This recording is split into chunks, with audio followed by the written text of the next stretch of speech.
The heart monitor was screaming. Claire sat bolt upright in the hospital bed, clawing at the IV in her arm. And when the man beside her reached for her hand, she let out a terrified cry. "Don't touch me! Who are you?" He froze like someone had shot him right through the chest. Rain hammered the window behind him. His shirt was still stained with dried blood. His wedding ring caught the white hospital light when his hand slowly dropped back to his side. If stories like this hit you somewhere deep, subscribe, like the video, and tell me where you're watching from before we begin.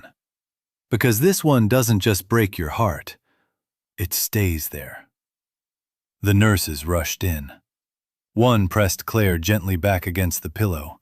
Another looked at the man and asked him to step away. But he didn't move at first.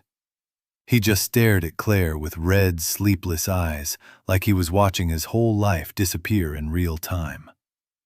"Claire," he said, his voice cracking. "It's me." She shook harder. "I don't know you." And that should have been the cruelest moment of his life. It wasn't. Because as Claire trembled and the machines beeped wildly around her, she started humming. Soft, broken, barely even conscious of it. A melody. A wedding song. His wedding song. The one he had written for her. The doctor called it selective retrograde amnesia. Claire remembered her name. She remembered her mother. She remembered her 6-year-old daughter, Sophie. She remembered how to tie her hair, how to unlock her phone, how she hated olives and loved the smell of books and rain. But when the doctor pointed to the man waiting outside the glass doors and said, "That's your husband, Adrian," Claire looked at him like she was seeing a stranger from a nightmare. Adrian didn't argue. He didn't beg. He just stood there in the hallway with his shoulders stiff and his jaw locked so tight it looked painful. Claire's mother, Helen, folded her arms and stepped closer to the bed. "You don't have to force anything, sweetheart. If your mind blocked him out, maybe it had a reason." Claire looked at her mother, then back at the man outside. Adrian heard every word. He still didn't defend himself. That was the first thing that frightened Claire. Not that she couldn't remember him, that everyone in the room was acting like there was something worse they weren't saying. The next morning, Sophie came in with a stuffed rabbit tucked under one arm and a drawing crumpled in her fist. "Mommy?" Claire burst into tears before her daughter even reached the bed. That part of her memory was intact. Thank God, that part was intact. Sophie climbed up carefully and pressed the drawing into her mother's hand. It was a picture of 3 people under a yellow sun. A little girl in the middle. A woman with long brown hair on one side. A tall man on the other. Above them, in shaky purple crayon, Sophie had written, "My family." Claire smiled through tears. Then her eyes landed on the tall man in the picture. "Who drew him?" Sophie blinked. "Daddy." The room went silent. Claire swallowed. "Honey, can you tell me about Daddy?" Sophie's small face changed in a way no child's face ever should. Like something inside her understood loss too early. She turned and pointed through the doorway. Adrian was there again, but this time he didn't step in. He just stood with coffee he clearly hadn't touched. "That's Daddy," Sophie whispered. "He saved you from the car." Claire looked up sharply. Adrian looked away. "Saved you from the car." The words lodged in her chest like glass. That night, Claire couldn't sleep. Every time she closed her eyes, she saw flashes she couldn't connect. Rain on a windshield. A hand slamming the steering wheel. Headlights. Then nothing. At 2:14 a.m., she heard music, It was so faint she thought she imagined it. A piano. 3 notes. Then 4. Then the whole melody unfurling softly through the quiet hallway, like someone was opening an old wound on purpose. Claire sat up. Her throat tightened before she even knew why. She followed the sound to the cracked doorway of the family waiting room. Adrian was inside, hunched over an old upright piano used for hospital events, his fingers moving carefully over the keys like every note might shatter him. He wasn't a polished player. He missed one chord, then another. But Claire knew that song. Her body knew it. Her breath caught. Her eyes stung. She stepped back before he could see her. By morning she was angry. Not because of the song. Because her heart had recognized something her mind refused to trust. "What happened in the accident?" she asked the doctor. The doctor glanced toward Helen before answering. "You suffered a head injury and several fractures. Your husband brought you out of the vehicle before emergency responders arrived." "Was he driving?" A pause. Helen answered for him. "Yes." That single word dropped like a stone. Claire turned to the window. Adrian was in the parking lot helping Sophie into Helen's car seat. He moved carefully, speaking gently, wiping rain from the little girl's cheek with his thumb. He didn't look dangerous. He looked ruined, which somehow made it worse. When Adrian was finally allowed into Claire's room for 5 minutes, he stood near the door like a guest who had entered the wrong house. "You can ask me anything," he said. Claire stared at him. "Were we happy?" He didn't answer right away, and that hesitation hit harder than if he'd said no. "We were real," he said finally. "Some days that looked like happiness. Some days it looked like surviving. But I loved you every day." Claire felt her chest tighten. "That's a beautiful answer. It's the only honest one." She looked at his bruised face, the healing cut above his eyebrow, the exhaustion under his eyes. "Why do I feel like everyone's hiding something from me?" Adrian's throat moved. Then he said the one thing that made her blood run cold. "Because they are." Before she could speak, the nurse stepped in and said visiting time was over. Adrian nodded and left. He didn't get to explain. That became the pattern. Every answer opened a deeper hole. A day later, Claire found a small wooden box on the chair beside her bed. No card, just her name carved into the top.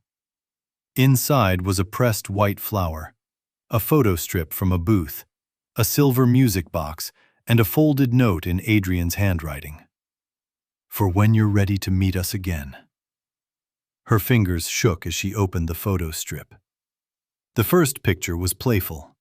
Adrian trying not to smile. Claire laughing at him. The second showed him looking at her instead of the camera. The third... Claire stopped breathing. In the third photo, she was kissing him. Not politely. Not posed. Not for the photo. Like she loved him so much she had forgotten anyone else existed. She dropped the strip like it burned. "No," she whispered, angry at herself. "No, no, no." She opened the music box anyway.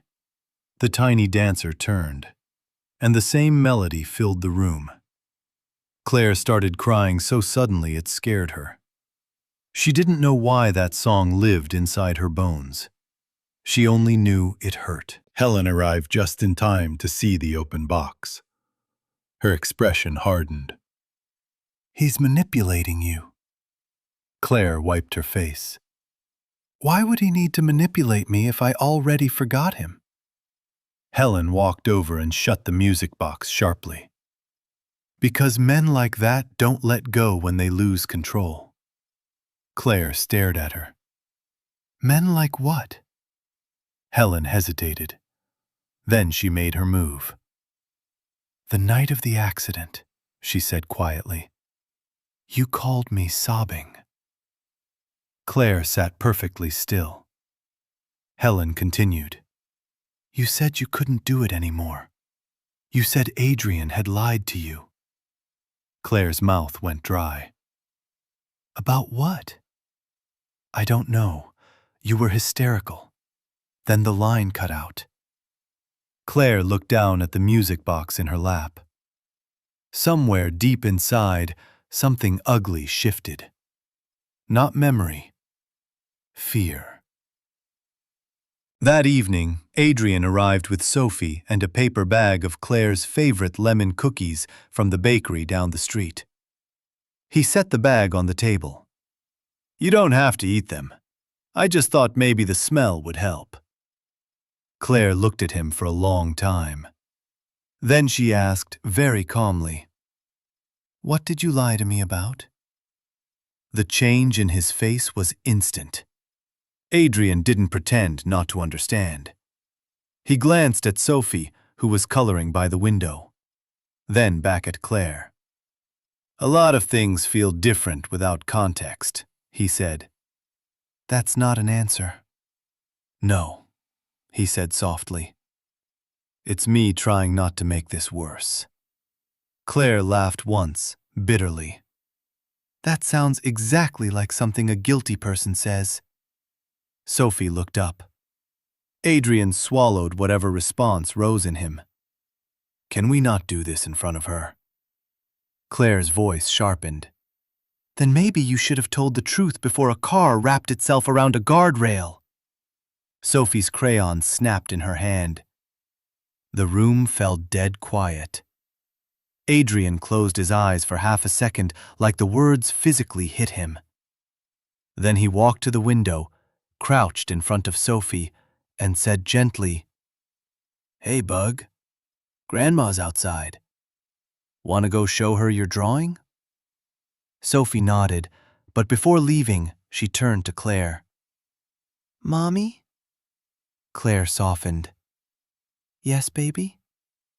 Sophie pointed at Adrian. Don't make him cry again. Then she walked out. Claire looked at her husband, and for the first time, she saw tears in his eyes. A week passed. Rehab started. Names stayed gone. Faces stayed blank. But feelings became more dangerous. Every time Adrian entered the room, Claire's pulse changed. Sometimes with panic, sometimes with grief, sometimes with a strange, aching warmth that made her furious because it felt like betrayal against herself. Then came the second truth, the one no one wanted to tell her. Claire was signing physical therapy papers when a nurse accidentally handed her the wrong chart.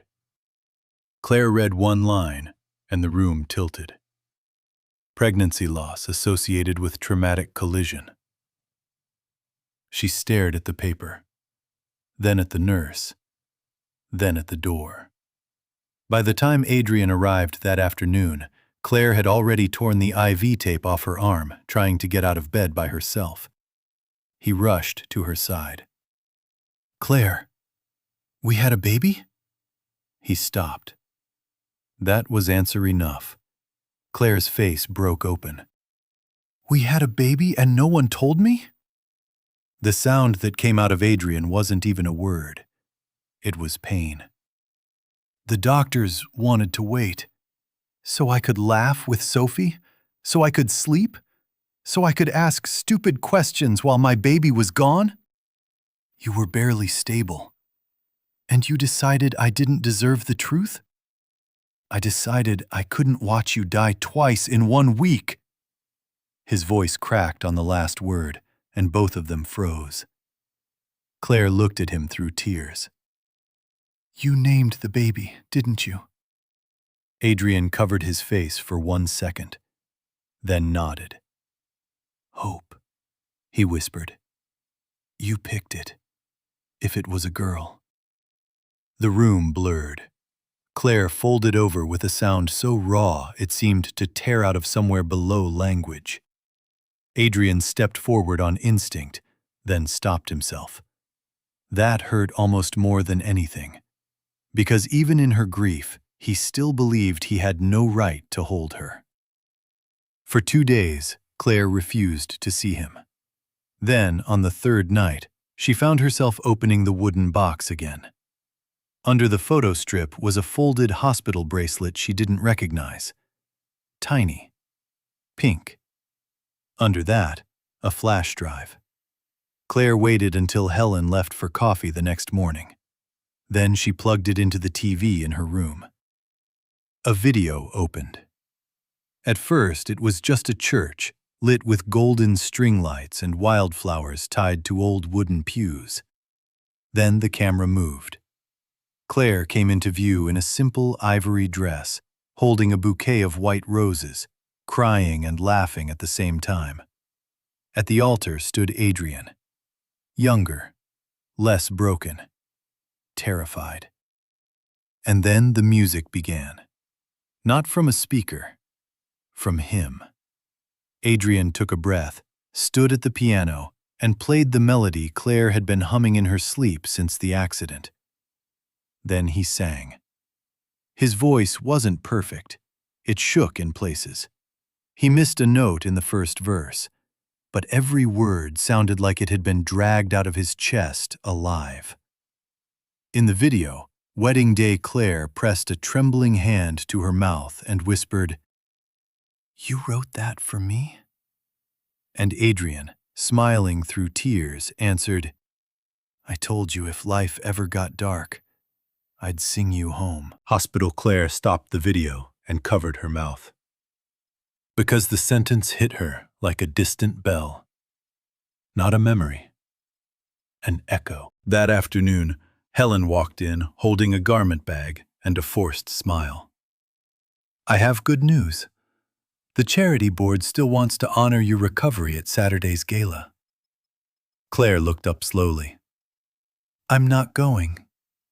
"You should. People are asking questions. It would be good for them to see you strong." Claire studied her mother's face. "When were you planning to tell me about the baby?" Helen's expression flickered, then hardened into maternal concern. "I was trying to protect you."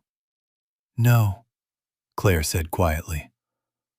"That's what everyone keeps saying when they make choices for me." At the gala, Claire wore navy silk and a smile she didn't feel. People clapped when she entered. Someone called her inspiring. Someone else said miracle. Claire wanted to scream. Across the room, Adrian stood alone near the back, in a dark suit he looked uncomfortable in, like he had only come because Sophie begged him to. He wasn't supposed to approach Claire. Helen had made that very clear. Then the board president tapped a glass. "We're also grateful for the man who pulled Claire Bennett from a burning vehicle and nearly lost his own life doing it. Adrian Bennett, please stand." For one brief moment, the room applauded. Then Helen rose from her chair. "Before we praise him too much," she said, smiling the kind of smile that slices, "perhaps we should remember that Claire was in that car because of him in the first place." The room went dead. Adrian didn't move. Claire stared at her mother. "What are you doing?" Helen kept her eyes on the audience. "My daughter called me in tears before the crash. Whatever happened that night destroyed her." Whispers spread like fire. Adrian stood there and took it. That was the part Claire couldn't understand. Why a guilty man would look ashamed. Why an innocent man would stay silent. Later, in the parking lot, she followed him before Helen could stop her. "Why didn't you defend yourself?" Adrian turned, rain starting to bead on his suit. "Because you're still healing." "That's not an answer." He laughed once, exhausted. Claire, every answer I give you sounds like pressure. Every silence sounds like guilt. I'm losing either way. Then tell me the truth, and let me decide. He reached into his coat pocket and held out his phone. Read the last voicemail you left me. Claire pressed play. At first, there was only rain and breathing. Then her own voice, sharp, shaking, furious. If you're really at St. Anne's with her, don't bother coming home. I mean it, Adrian. I'm done being the last person to know. The message ended. Claire looked up, stunned. With her? She whispered. Adrian nodded toward the church across the street from the Gala Hotel, St. Anne's. I was there, he said. Her face drained. You were cheating on me. No. Then why were you there? He looked toward the church and closed his eyes. Because I was trying to ask you to marry me again. Claire said nothing. Rain ran between them in silver lines. There was a pianist there, he said, and flowers, and the ring I couldn't afford the first time but saved up for the second. I wanted to surprise you after the doctor's appointment. What doctor's appointment? He smiled sadly.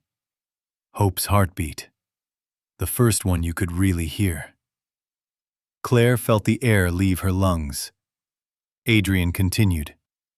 The woman you heard about was Elena, the same singer from our wedding. I asked her to help me with the song because my voice always cracked on the bridge. Claire stared at him, trembling. Then why didn't you tell me that before? Because by the time I got your voicemail, you had already seen something. Or someone had shown you something. And when I found your car, his voice broke. Nothing about a surprise mattered anymore. Claire stepped back.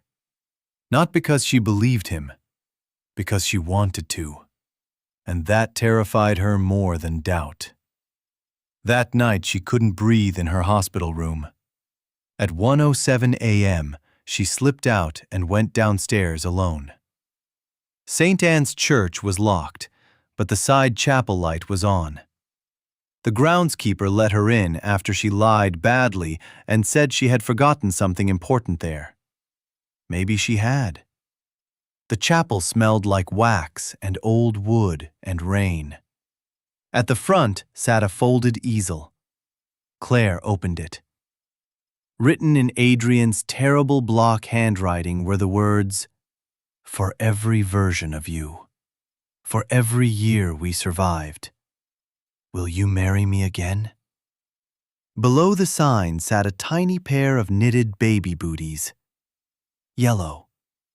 Claire pressed both hands to her mouth. And then it happened. Not all at once. Not like lightning. Like glass thawing. A hand slipping hers into a coat pocket on a winter sidewalk. Adrian laughing while flour covered his face in the kitchen. Sophie at 3 years old falling asleep between them after a thunderstorm. An argument in the car. Her own anger. Her mother's voice on the phone earlier that night saying, "I saw him with another woman at St. Anne's. I knew he'd humiliate you eventually." Claire turning the car around in panic. Rain blinding the windshield. Adrian's truck in the rearview mirror trying to catch up. The semi losing control. Metal. Screaming. And Adrian. Dragging her through broken glass while the engine hissed and smoke rose around them. "Stay with me," he had begged. "Claire, stay with me. I'm right here. I'm right here." Claire sank to the chapel floor, sobbing. Her mother. It was her mother. Not the accident, but the poison before it. The next morning, Helen walked into Claire's room with coffee and found her daughter already dressed, already standing, already waiting. Something in Claire's face made Helen stop cold. You lied to me. Helen set the coffees down slowly. About what? About St. Anne's. About Adrian. About everything. Helen's mouth tightened. I did what I had to do. Claire felt something inside her go still. You called me that night. Yes. You told me he was with another woman. Helen straightened. I saw enough. No, Claire whispered. You wanted me to see enough. For the first time, Helen didn't bother pretending. I watched you give that man everything. Your time, your money, your life. And for what? A small house, constant struggle, and another baby when you were already exhausted? Claire stared at her. Helen stepped closer. I was trying to save you. From my husband? From the life you settled for. Claire laughed in disbelief, tears burning her eyes. You mean the life you couldn't control? Helen's expression sharpened. I am your mother. And he is my family. No, Helen snapped. He is the reason your child is dead. The slap landed before Claire even knew she had raised her hand. Both women froze. Helen slowly touched her cheek. Claire's whole body shook. Don't you dare put hope on him. Don't you ever say her name like that again. For the first time in her life, Helen looked at her daughter and realized she was no longer someone she could move like furniture. Claire picked up the discharge papers from the table. I may not remember every day I loved him, she said, voice trembling but clear. But I remember what manipulation feels like now. And then she walked out. Adrian was in the hospital garden with Sophie, helping her tape paper wings onto the broken side of her stuffed rabbit. When he looked up and saw Claire, he stood so quickly he almost knocked the bench over. For a second, nobody moved. Then Claire crossed the path toward him, each step uncertain and determined at the same time. Sophie looked between them. Mommy? Claire knelt first and held her daughter tight. Then she stood and faced Adrian. His eyes searched hers carefully, like hope itself had become dangerous. I remember the chapel, Claire said. Adrian's lips parted, but no sound came out. I remember the sign, the booties, you chasing me in the rain. Her voice cracked. I remember you pulling me out. Adrian exhaled like he'd been underwater for weeks. Claire took one more step closer. I don't remember everything.